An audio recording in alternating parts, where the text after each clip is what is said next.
Бирөө эмес экөө уда кетти. Ата-эненин муң кайгысы. Сокулук районунун Военно-Антоновка айылында кошунасынын даратканасына түшүп кетип каза болгон бир туугандардын жакындарына материалдык жардамдар көрсөтүлөт. Бул тууралуу Сокулук райондук мамлекеттик администрациясынан билдиришти. Ата-энеси аябай жаман болуп жатышат. Аларга райондук мамлекеттик администрациядан жана жергиликтүү айыл өкмөттөн материалдык жардамдар көрсөтүлөт. Мугалимдер жааматы менен жолугуп, соцпедагогдор үй бүлөнүн калган 2 баласы менен тыгыз иштөөнү сунуш кылдык. Айыл өкмөт башчысы, жергиликтүү кеңештин төрагасы, депутаттар бул үй бүлөнүн ал-абалын сурап барып жатышат деп билдиришти аталган түзүмдөн. Ал эми айыл тургундары буларга токтолушту. Атасынын, апасынын акыбалын көрүп жанына тура албай жаттык. Бирөө эмес экөө уда кетти деп ыйлап жатышат. 9-класстагы чоң баласы депрессиядан улам сүйлөбөй жатыптыр. Андан кийин 5-класстагы уулу жана 2-3 жаштагы кичүү кызы бар. Ал эми дараткананын несин көрө элекпиз, үйүнө келе элек деди алар. Учурда бир туугандардын өлүмү боюнча сотко чейинки өндүрүш иштери жүрүп жатат. Чүй облустук ички иштер башкармалыгынын басма сөз кызматынын маалыматына караганда, 28 сентябрь күнү болжол менен саат 17:44 чамасында Сокулук райондук ички иштер бөлүмүнө Военно-Антоновка айылындагы үйлөрдүн биринен 2 жаш бала каза болгону жөнүндө маалымат түшкөн.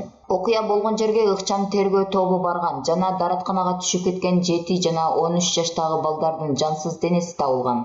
Аталган факт кылмыштардын жана жоруктардын бирдиктүү реестрине катталып, тиешелүү бардык соттук медициналык экспертизалар дайындалган. Ошондой эле сотко чейинки өндүрүш иштери жүргүзүлүүдө. Турмуш басылмасы 29 сентябрда Военно-Антоновка айылында бир тууган балдар кошунасынын даратканасына түшүп кетип каза болушканын жазган. Жаман окуя болду. 1-класстын окуучусу ойноп жүрүп кошунасынын 8 метр тереңдиктеги даратканасына түшүп кеткен. Аны куткарууга барган 8-класстагы агасы да даратканага түшүп кетти. Ошол малда үйдө чоң киши жок болгон. Жашоочулар чыгара алышпай, Сокулук райондук өзгөчө кырдаал бөлүмүнүн куткаруучуларын чакырышты. Куткаруучулар алгач улуусун алып чыгышты. Тилекке каршы ал каза болуп калыптыр. 1-класстагы инисин көпкө издешти. 1981-жылы туулган, атасы курулуш тармагында эмгектенсе, апасы базарда иштечү. Күндүз экөө тең жумушта болушат. Кошунасы шалакылык кылып даратканасын толук жасап койбоптур. Ошончо терең дараткананын айланасын тосуп коюшу керек болчу дешкен жашоочулар. Маркум балдардын атасы 1981-жылы туулган. Маркум балдардын апасы 1983-жылы туулган. Балдар каза болгон үйдүн ээси 1985-жылы туулган. Булак турмуш. Ошто ата-энелери менен эс алууга келген 4 жана 6 жаштагы балдар сууга чөгүп кетти.